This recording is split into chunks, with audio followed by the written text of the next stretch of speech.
This is, can't believe it, 7th week for the Karen Reed trial. She is charged with second-degree murder, manslaughter while operating a vehicle under the influence and leaving the scene. She is accused of striking John O'Keefe, her Boston police officer boyfriend, with her SUV back in 2022. This is actually her second trial. This is a retrial, actually. And so today, jurors heard, or they're in the process of hearing from 3 new defense witnesses, and that started their morning.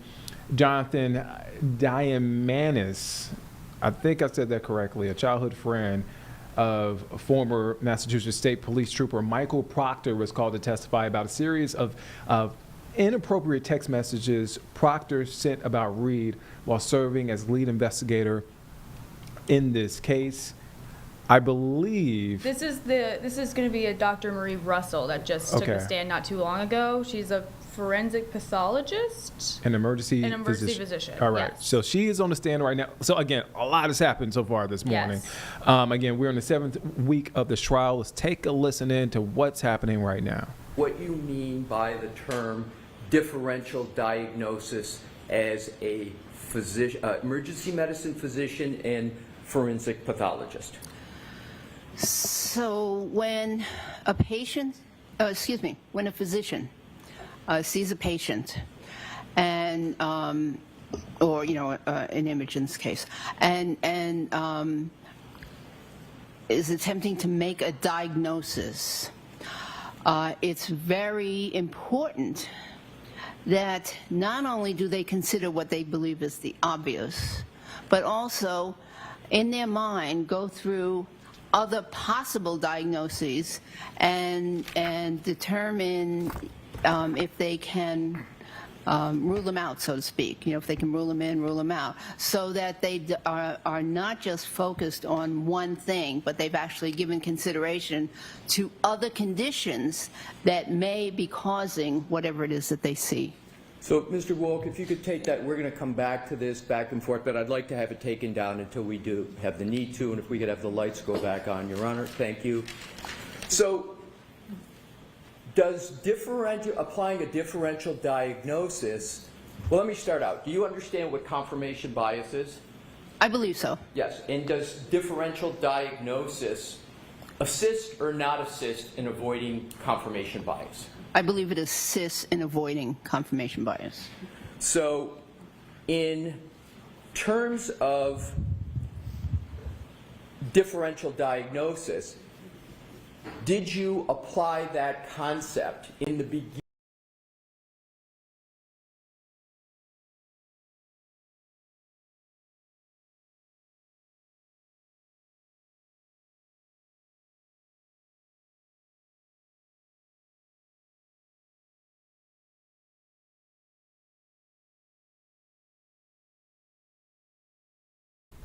All right, so it looks like that feed dropped out. We're working to get it back up for you. But again, Karen Reed murder trial is underway.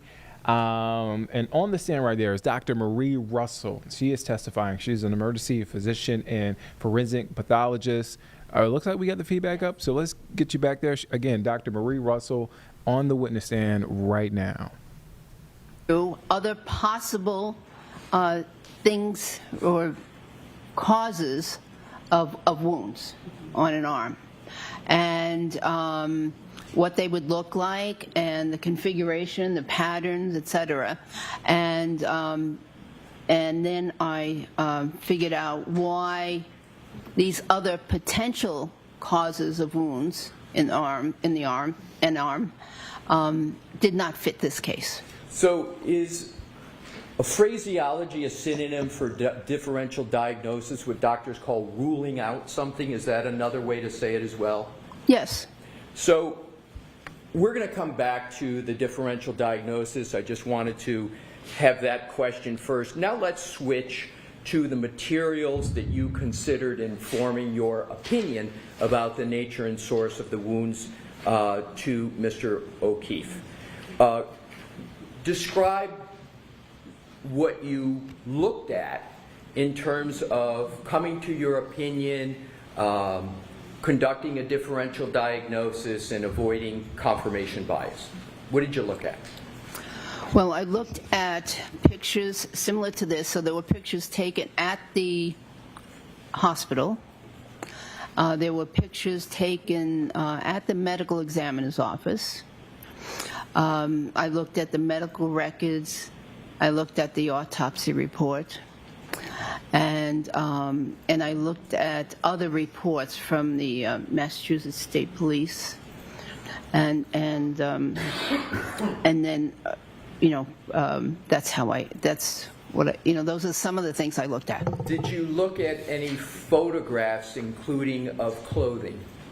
Of what? Clothing? Oh, yeah, clothing. Clothing, of course. What clothing did you look at?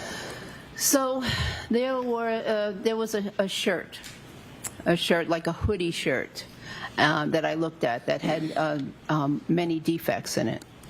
And when you say defects, what do you mean by defects? Is there a more layperson's term? Holes? Thank you. Did you look at any history of any dogs with regard to any municipalities and dog incidents? I'm going to sustain that, Mr. Leslie. Did you look at any municipal records with regard to your review in this case? So that's sustained. With regard to other documents, if any, could you describe any other documents that you looked at? Well, I also... Okay. I'm going to see you at Cyber.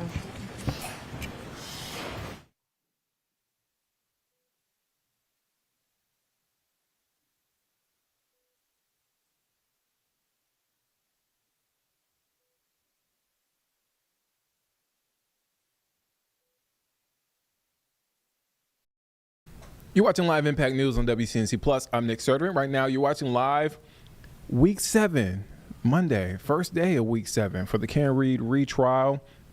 Looks like there's a sidebar happening, so we'll get back to that as they continue to sort some things out there in the courtroom.